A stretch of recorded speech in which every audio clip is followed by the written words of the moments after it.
Letícia sofreu um acidente, mas sua família decide viajar e a deixa sozinha no hospital. Mas eles se esqueceram que quem sustentava eles era ela. Meu nome é Letícia, e aos 27 anos, jamais imaginei que me tornaria o principal pilar sustentando minha família, que àquela altura parecia estar se estilhaçando diante dos meus olhos. Enquanto a maioria das pessoas da minha idade investia em carreiras, saía para festas, buscava novidades em aplicativos de namoro ou tentava, aos tropeços, encontrar seu rumo, eu me via presa a um cotidiano feito de equilíbrios precários. Precisava conciliar meus próprios sonhos e ambições, frágeis como descobri, com as necessidades de todos ao meu redor. A sensação que eu tinha era de que eu, sozinha, tentava tapar centenas de goteiras em um barco que insistia em afundar. Por muito tempo, achei que isso era normal. Cresci ouvindo que família era tudo, que precisávamos cuidar uns dos outros. Só que na prática, eu cuidava mais deles do que eles de mim. O telefone vibrava sem parar sobre a bancada da cozinha, enquanto eu mexia uma panela de macarrão, o vapor subindo em espirais sob a luz amarelada e hesitante do cômodo. Nem precisei olhar para a tela para adivinhar quem era. Minha mãe, Tânia, sempre com aquela voz cansada, carregada de uma ansiedade quase palpável. Letícia, minha filha, me desculpe ligar a essa hora, mas a conta da terapia da Marcela chegou. Você pode ajudar mais uma vez? Olhei para a panela e revirei o macarrão. Senti o vapor úmido subir até meu rosto, nublando meus óculos. Meu coração afundou só de ouvir a palavra terapia. Quanto é, mãe? Perguntei com um suspiro contido. É quase o dobro do que esperávamos, ela sussurrou. Sabe como é? A situação da sua irmã anda sensível. Na verdade, sensível era a forma educada de dizer que a Marcela estava paralisada há mais de um ano, sem emprego, completamente imersa em autopiedade. Meu pai, Cláudio, também andava preocupado, mas não demonstrava abertamente. Eu vivia recebendo telefonemas como aquele, sempre pedindo um empréstimo temporário que nunca voltava, sempre trazendo uma justificativa diferente. Minha irmã Marcela trabalhara em uma empresa de publicidade. Certa vez, surgiu uma promoção que ela considerava certa para si. Porém, escolheram outra colega. Como é possível? Marcela gritara no dia em que tudo desabou. Trabalhei tanto, abri mão de tanta coisa para ser passada para trás. Ela saiu de lá de modo dramático, brigando com chefes, xingando funcionários, queimando todas as pontes que construíra. No começo, imaginei que fosse algo passageiro. Pensei que ela pediria desculpas, que voltaria à ativa. Mas não. Alguns meses depois, ela continuava em casa sem procurar emprego de forma realista. Rejeitava propostas que não estivessem à altura do que ela chamava de um cargo incrível. Enquanto isso, eu precisava arcar com aluguel, contas de luz, supermercado e, claro, a tão falada terapia. Minha mãe, tentando manter um tom otimista, vinha sempre com frases como: "Ela está se reencontrando, meu amor. Dá tempo a ela. A terapia vai ajudá-la." E eu respondia com um: "Tá bem, mãe, eu pago." Ao mesmo tempo em que contava mentalmente quanto sobraria para minhas próprias contas. O dinheiro do meu salário de analista de marketing escoava para a vida da Marcela. Minhas horas extras, meus freelances, tudo se convertia em depósitos que sumiam no buraco negro das despesas dela. Certa vez, encontrei meu pai no corredor da casa deles, segurando uma conta de energia elétrica com um olhar desolado. "Filha, estou tentando não sobrecarregar você, mas não tem outro jeito, entende?" Ele esboçava um sorriso que não chegava aos olhos. Eu entendia, mas ao mesmo tempo sentia que todo o peso estava em minhas costas. Mesmo assim, eu me via obrigada a continuar. Queria acreditar que a Marcela iria melhorar, que encontraria um bom emprego, que a família se estabilizaria. O tempo passou e nada mudava, até que, um dia, tive uma ideia que acendeu uma fagulha de esperança. Fazer uma viagem para Roma. Talvez o ar europeu, a riqueza histórica, os sabores, tudo isso traga ânimo para a gente, pensei. Meus pais passavam os dias discutindo sobre dívidas, sobre o futuro, e eu só queria vê-los sorrir novamente. Talvez redescobrissem a alegria que havia sumido das nossas conversas. Fiquei noites em claro planejando tudo. Sentava no sofá com o notebook no colo, pesquisando hotéis, lendo resenhas, calculando descontos. Vai valer a pena, eu repetia, mesmo sentindo o cansaço consumir minhas pálpebras. Consegui reservar um hotel no centro histórico, com uma bela sacada coberta por folhagens, do jeito que minha mãe sempre sonhara. Agendei um tour no Vaticano, outro no Coliseu, tudo para evitar filas gigantescas. Também marquei uma aula de degustação de queijos para minha mãe, que sempre dizia querer provar o verdadeiro pecorino italiano. Para o meu pai, que vivia fazendo perguntas sobre vinhos, planejei uma visita a vinhedos próximos, com um guia especializado em fermentação. Havia até a opção de passeio de balão, mas achei melhor não exagerar, pois eu mesma não suportava a ideia de voar naquele cesto. No fim das contas, fiquei feliz com o que já tinha organizado. Fechei tudo no cartão, parcelei em várias vezes e, olhando para a tela do computador, suspirei aliviada. Agora sim vai dar certo. Algumas semanas depois, numa manhã comum, eu estava ao volante a caminho de uma reunião. Precisava apresentar uma proposta importante, algo que poderia me ajudar a avançar na carreira. Enquanto dirigia, minha mente dividia espaço entre o PowerPoint que eu iria mostrar e as lembranças dos roteiros de viagem que ainda revisava mentalmente. Eu torcia para que tudo corresse bem, tanto na reunião quanto na viagem. De repente, tudo se transformou em caos. Senti o impacto violento de outro veículo atingindo a lateral do meu carro.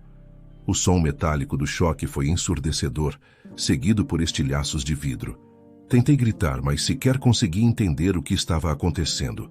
Num segundo, eu estava olhando para o semáforo. No outro, estava presa num turbilhão de dor e escuridão. Quando recuperei a consciência, tudo ao meu redor parecia fora de foco. O teto branco, as luzes fortes, o cheiro de desinfetante. Minha boca estava seca e meu corpo pesado. Senti uma pontada tão forte ao tentar respirar que gemi baixo. Um homem de jaleco se aproximou, com expressão séria, porém acolhedora. Sou o Dr. Sampaio. Você sofreu um acidente e teve hemorragia interna, mas conseguimos estabilizar. Sua cirurgia foi um sucesso, Letícia, mas você vai precisar de um bom tempo de repouso e fisioterapia. Balancei a cabeça, sem força para responder. Uma enfermeira ajustou minhas cobertas e colocou uma almofada para sustentar meu braço, que latejava. Notei que havia cortes e pontos na pele. Meus músculos pareciam ter virado pedra. Por um instante fechei os olhos, tentando assimilar que eu quase morrera. No dia seguinte, ainda grogue, ouvi passos no corredor e vozes conhecidas.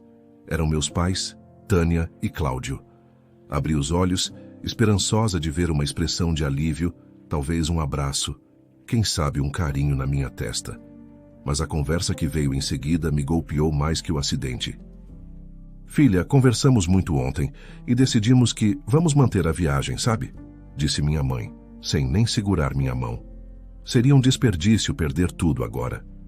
Eu apenas pisquei confusa, senti uma fisgada no peito.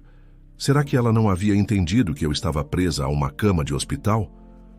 Como assim manter a viagem? Perguntei, a voz fraca. E eu? Meu pai fitou o chão, evitando meu olhar. Bom, você vai precisar de repouso. O médico disse que não tem previsão de alta tão cedo.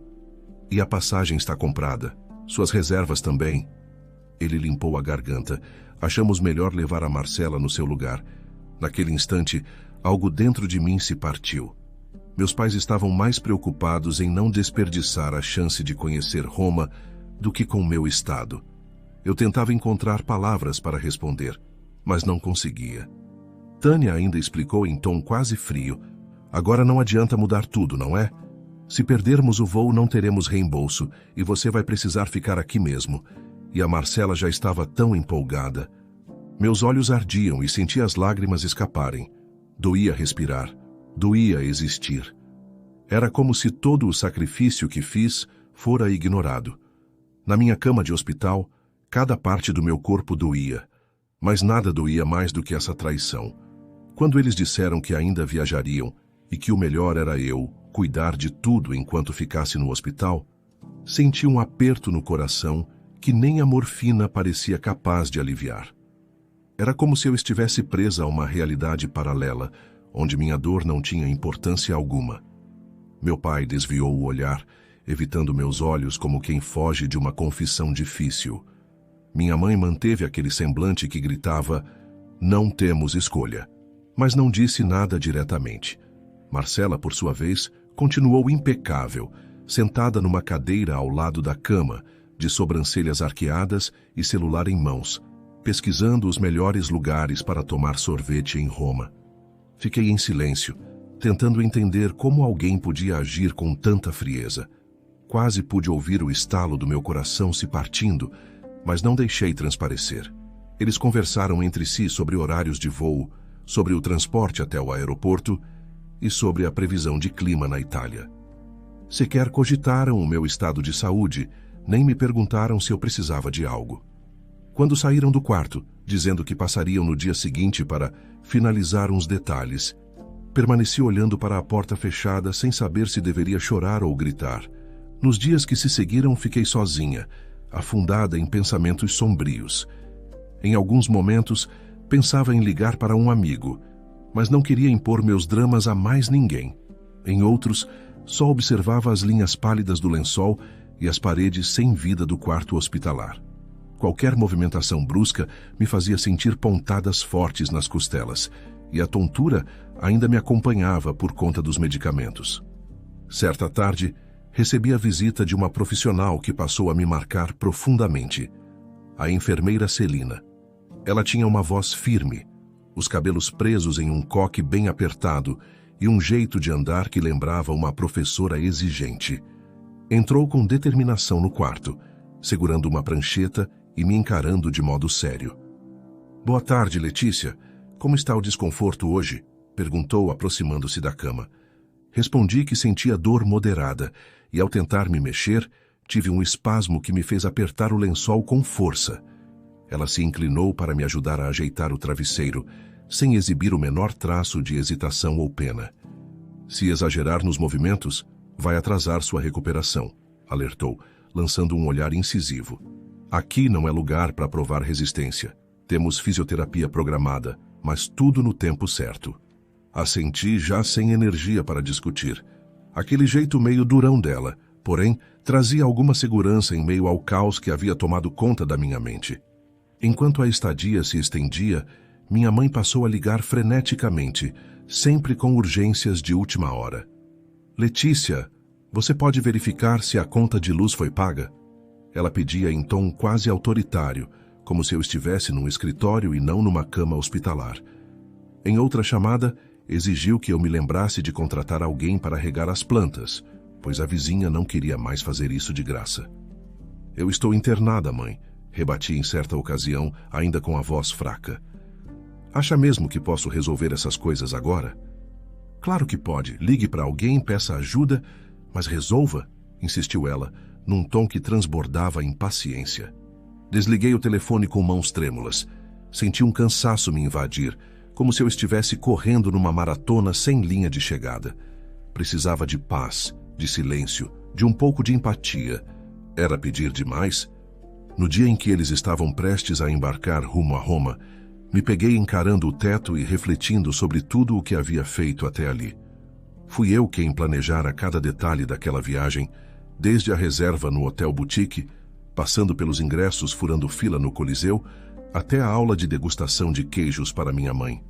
Também havia organizado o tour em vinhedos para o meu pai, que sempre tivera a curiosidade de conhecer processos de fermentação. Parcela por parcela, eu arcara com todos os custos. Agora estava ali, abandonada. Um pensamento ousado começou a crescer dentro de mim. Cancelar tudo. Na mesma medida em que soava insano, surgia também como uma forma de retomar um pouco de controle. Abri o aplicativo de viagens no celular, ainda com os dedos doendo por conta das injeções, e revisitei as reservas. "Será que realmente consigo fazer isso?" sussurrei para mim mesma, lembrando das horas investidas, do dinheiro que eu já havia pago, da expectativa que minha mãe e meu pai tinham em finalmente conhecer a Itália. Mas, ao mesmo tempo, eu sentia uma raiva amarga resultante da frieza deles. Apertei o botão cancelar na reserva do hotel. Num piscar de olhos foi tudo anulado. Degustação de queijos cancelada.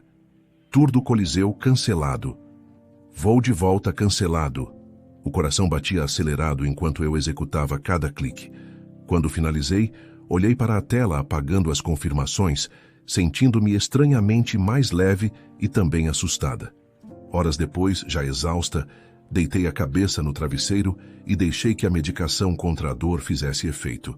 Mais tarde, acordei assustada com as vibrações contínuas do meu telefone.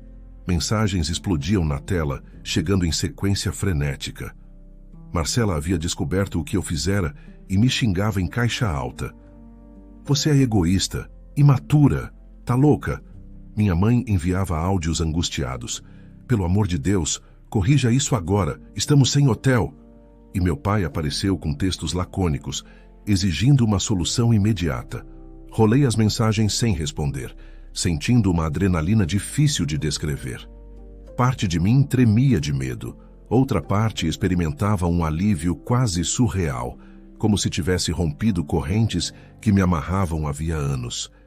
Foi nesse momento que a porta do quarto se abriu e vi o doutor Ferreira, o cirurgião-chefe, entrar com passos firmes. Ele notou meu rosto tenso, as notificações pipocando na tela e o modo como eu tentava silenciar tudo com toques rápidos. Sem me perguntar o que estava acontecendo, ele arrancou o celular da minha mão e guardou no bolso de seu jaleco. Acabou. Sua prioridade agora é se recuperar. Você não tem ideia do quanto esse estresse pode prejudicar sua evolução, disse, encarando-me com firmeza, mas também com um lampejo de compreensão nos olhos.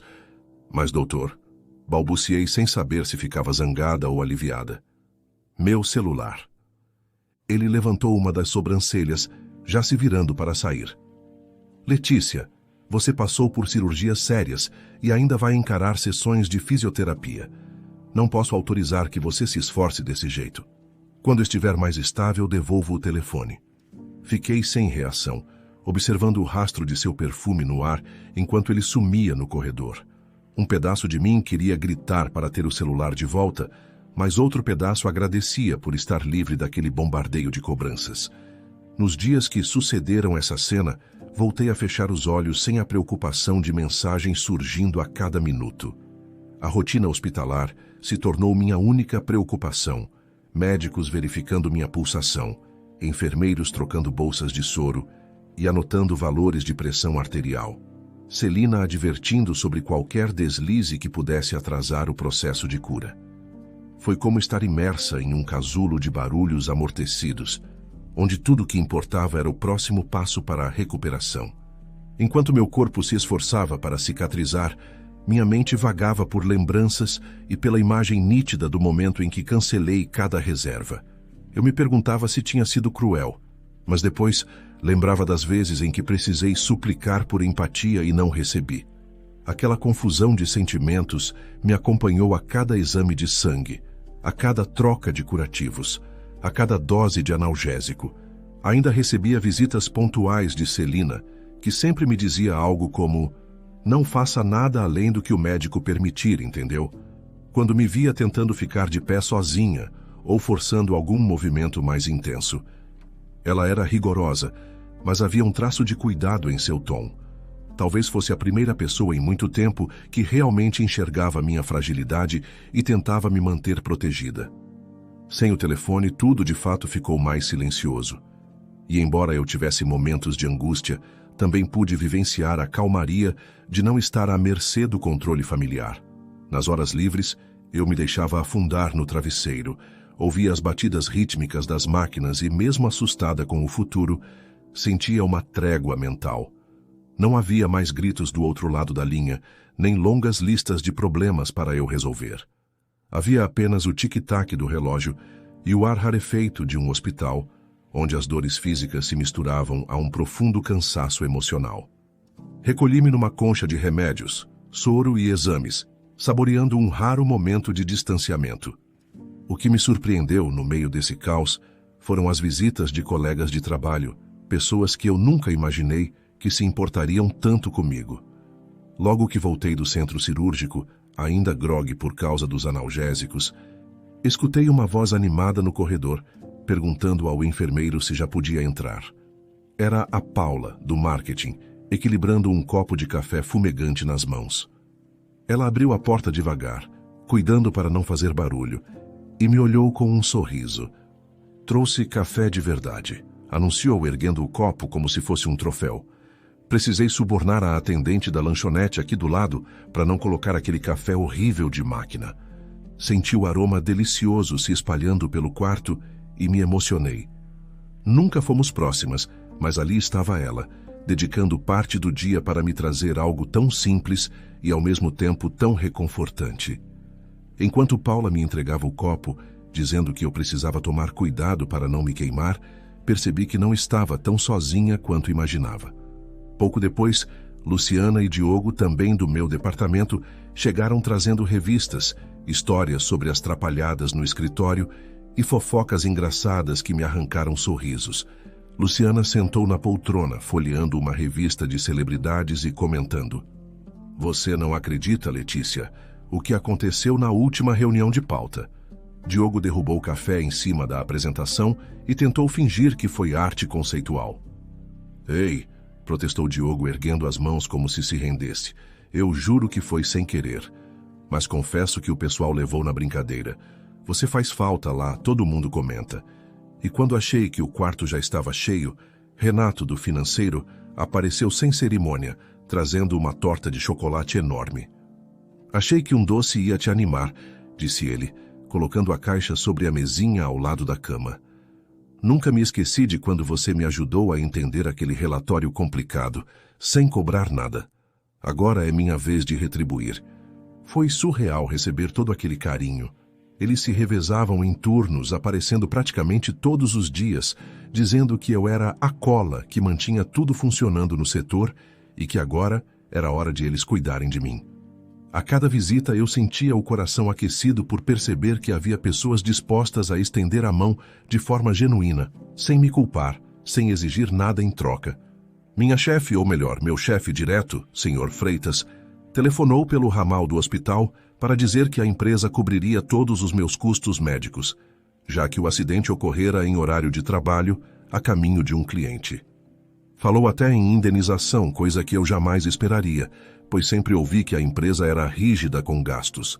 Na ligação, a voz dele soou surpreendentemente cordial. "Letícia, pode se recuperar sem pressa. Você é uma funcionária valiosa. Não queremos que se preocupe com as contas do hospital. Fique bem." De repente, eu percebi que talvez eu não estivesse tão sozinha quanto imaginava. Algumas pessoas queriam realmente me ajudar. E, estranhamente, não eram as que eu esperava. Não eram aquelas que se diziam família em primeiro lugar. Enquanto minha mãe e meu pai estavam mais ocupados em aproveitar uma viagem cujo roteiro eu havia bancado, colegas quase desconhecidos faziam fila no corredor para me dar suporte. Tia Rosa, uma parente distante, mas com quem eu sempre me dei bem, surgiu no quarto com uma sopa caseira deliciosa. Com ela, o aroma de alho, cebola e temperos frescos espalhou-se, despertando minha fome. Ela puxou uma cadeira e conversou comigo por uma hora inteira, me contando as últimas notícias de primos e vizinhos, perguntando sobre o meu tratamento. Em certo momento, colocou a mão sobre a minha e murmurou: "Sempre gostei muito de você, minha querida. Não pude ajudá-la antes, mas saiba que estou aqui agora." Depois disso, Patrícia, do RH, apareceu com um baralho e se ofereceu para me ensinar pôquer, para passarmos o tempo. Ela se acomodou ao lado da cama, embaralhando as cartas de forma impecável. "Vou avisando que sou competitiva", brincou, distribuindo as cartas na cama, de modo que eu pudesse segurar mesmo com o braço enfaixado. "E você vai ter que aprender a blefar direitinho." Aos poucos entendi que esses colegas, quase desconhecidos, me enxergavam de uma forma que minha família não enxergava, como alguém que merecia respeito e cuidado. Essas demonstrações me deram forças para continuar seguindo em frente, lidando com a dor e com a frustração que me consumiam por dentro. Certa manhã, o doutor Ferreira devolveu meu celular. Ele disse que eu parecia bem mais estável, tanto física quanto emocionalmente, e que agora podia decidir o que fazer com as mensagens da minha família. Ainda sentia um frio na barriga só de pensar no assunto, mas concordei, pegando o aparelho com mãos trêmulas. Quando liguei o aparelho, encontrei mais de 100 chamadas perdidas. A maioria era deles, minha mãe, meu pai, Marcela. Abri a lista de mensagens e vi um padrão de manipulação, cobrança e chantagem emocional. Aquilo só confirmava o que eu já sabia. Eles não se importavam com o meu estado de saúde, apenas com o fato de eu ter estragado o passeio dos sonhos. Passei a ignorar tudo novamente. Não atendia às ligações, não respondia aos textos furiosos ou lamurientos. Concentrei-me em minha fisioterapia, em cada visita que chegava com um sorriso ou um pequeno agrado. Mas no 10º dia de internação, quando eu menos esperava, eles entraram no meu quarto de surpresa, trazendo malas e expressões furiosas. Fiquei sabendo depois que haviam voltado da Itália às pressas, reclamando que ficaram num hotel fuleiro sem reserva, comendo sanduíches baratos e sem nenhum tour reservado. Assim que cruzaram a porta, começaram a gritar exigindo satisfações. Marcela, agitadíssima, entrou primeiro. Você acha isso justo, Letícia? A gente sem um lugar decente para ficar, enquanto você tem essa cama limpa, esse cuidado todo? Minha mãe vociferava, os olhos marejados de raiva. Você não tem coração. Nos deixou à própria sorte. Foi humilhante. Como pode fazer isso conosco? Meu pai, sem encarar meus olhos, murmurava que eu podia ter resolvido com um simples telefonema. A cada palavra, eu sentia o sangue ferver. Eles falavam como se minha internação fosse um luxo, como se a dor que eu sentia não fosse nada. Fiquei olhando para aquelas malas colocadas de qualquer jeito no canto do quarto, símbolo de uma viagem que só me trouxe mágoa. Eu estava prestes a explodir. Toda a decepção acumulada nesses anos borbulhou, e me vi sem outra saída além de apertar o botão para chamar a enfermagem. Pedi segurança, sim, pois meu coração batia num ritmo descompassado, e eu temia que minha pressão despencasse. 3 guardas apareceram, entrando com discrição e profissionalismo. Com a autoridade do paciente internado, exigi que os tirassem do quarto e pedi que fossem colocados na lista de visitas proibidas, pois eu não tinha condições de receber aquele nível de tumulto. Eles saíram aos gritos, alegando que eu era ingrata, que estava destruindo a família. Meu pai repetia que eu não saberia sobreviver sem a ajuda deles, enquanto minha mãe dizia que um dia eu me arrependeria. Marcela, de braços cruzados, passou por mim como se eu fosse uma estranha. Fechei os olhos e respirei fundo, sem responder nenhuma das acusações. Assim que a porta se fechou, eu desabei em soluços. Não era raiva, era um luto. A constatação de que minha própria família, por quem eu tanto lutei, não se importava com meu bem-estar. Meu peito doía, mas, estranhamente, também senti certo alívio ao vê-los indo embora, pois pela primeira vez na vida eu me escolhia, em vez de escolhê-los. Recebi alta algumas semanas depois, com o corpo ainda frágil, mas o coração decidido.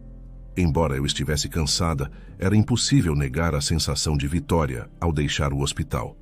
As cicatrizes, visíveis ou não, lembravam-me de tudo o que eu havia enfrentado. Assim que o motorista do aplicativo me deixou em frente ao meu pequeno apartamento, ergui o olhar para a fachada do prédio e respirei fundo, esperando encontrar um ambiente bagunçado, pois eu mesma não tivera tempo de arrumar nada antes do acidente. Porém, ao abrir a porta, levei um susto agradável.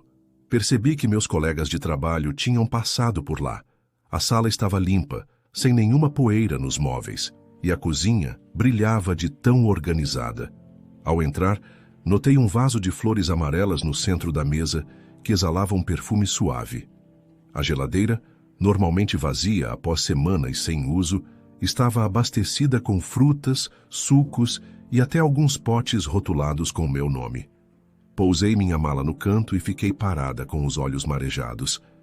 Meu Deus, murmurei tocando as pétalas de uma das flores. Eles pensaram em cada detalhe. Ninguém da minha família apareceu para saber se eu precisava de algo. Nenhuma mensagem, nenhuma visita. Apenas o vazio costumeiro. Mas, enquanto caminhava pelos cômodos, abraçando aquela nova realidade de cuidado, vindo de pessoas que eu mal conhecia antes, senti que estava, de fato, num novo capítulo da minha história. No dia seguinte, pela manhã, decidi dar um basta em toda a dependência financeira que minha família impusera a mim. Sentei no sofá com o celular em mãos, abri o aplicativo do banco e cancelei todas as transferências automáticas que, por tanto tempo, sustentaram Marcela e também ajudaram meus pais em suas contas. Respirei fundo antes de confirmar a ação. Você tem certeza, Letícia? Falei, quase como se esperasse uma resposta de mim mesma. Cliquei em sim, e em seguida fiz o mesmo com o cartão extra que minha mãe usava, suspirando de alívio. Era como retirar pesos amarrados aos meus pés. Fui então à lista de contatos, ainda com o dedo trêmulo. Primeiro bloqueei o número de Marcela, depois os de minha mãe. Por fim, cheguei ao nome do meu pai. Hesitei alguns segundos, lembrando-me de seu olhar tão indiferente no hospital, no dia em que decidiram viajar. Toquei a tela e bloqueei também. Um arrepio percorreu meu corpo, um misto de culpa e libertação. Por tanto tempo, acreditei que minha obrigação era resolver todos os problemas, mas agora eu me colocava em primeiro lugar. E naquele instante nada pareceu mais correto. Apoiei uma celular sobre a mesa e repeti em voz baixa, eu em primeiro lugar. O choque, claro, reverberou. Não demorou muito para que eu descobrisse o que acontecia nas redes sociais. Minha mãe fez um post enorme no Facebook, se fazendo de vítima, alegando que eu os havia abandonado num momento crítico. Algumas pessoas desinformadas se compadeceram, deixando comentários cheios de solidariedade para ela. Porém, não contavam com a intervenção de tia Beatriz, que por acaso vinha acompanhando tudo de perto. Ela comentou expondo a situação real. Contou que minha família me deixara numa cama de hospital para aproveitar uma viagem paga por mim, que eu vinha sustentando as contas de todos havia mais de um ano e que eles não demonstraram qualquer preocupação com meu acidente. Outros parentes, já cientes da história, apoiaram tia Beatriz e me defenderam. Pouco depois, o post sumiu, provavelmente deletado quando minha mãe percebeu que havia se voltado contra ela. Cerca de 4 meses depois, retornei ao trabalho. Ainda me lembro da sensação de pisar no escritório novamente, andando com mais segurança, fruto das sessões de fisioterapia e da rotina de exercícios leves que eu vinha seguindo. O que eu não esperava era ser recepcionada com uma festa surpresa. Balões pendiam do teto, uma grande faixa de bem-vinda de volta, Letícia, atravessava o corredor e no centro da sala havia um bolo enorme decorado com chantilly. Surpresa! Gritaram quase em uníssono quando me viram chegar. Corriam sorrisos de gente que eu nem desconfiava que gostava tanto de mim. Não consegui conter as lágrimas de emoção, sentindo a garganta apertada. Luciana, a primeira a me abraçar, cochichou. Agora é sua vez de descansar, tá? Você já fez muito por nós. Paula, segurando um cappuccino quentinho, balançou a cabeça em concordância. Ainda vou te levar na cafeteria nova do bairro. Quero ver você ficando sem dormir de tanto café, hein? No meio da comemoração, Renato me chamou de lado e me entregou um envelope pardo. Sem entender, olhei para o objeto com curiosidade e ele fez um gesto para que eu abrisse. Dentro, encontrei um documento formal sobre o seguro de acidente coberto pela empresa, já que meu acidente ocorrera em horário de trabalho. Ao ler o valor assinado, meus olhos saltaram. Isso tudo? Indaguei quase sem voz. Eu não fazia ideia de que cobriria tanto assim. Renato sorriu botando a mão em meu ombro. Use para o que precisar, Letícia. Pagamento de fisioterapia se quiser fazer algum curso ou até viajar de férias. Você merece. Fiquei boquiaberta. Com aquela quantia poderia pagar todos os tratamentos de que precisasse e ainda me sobraria dinheiro para realizar alguns desejos que sempre deixei de lado. Naquela mesma noite, depois de distribuir pedaços do bolo que ganharam no escritório, fui para casa com o coração leve. Ainda me lembrava do aroma doce do chantilly enquanto me acomodava no sofá, ligando o notebook para pesquisar viagens. Digitei Roma no campo de busca do site de viagens e os resultados surgiram numa velocidade vertiginosa.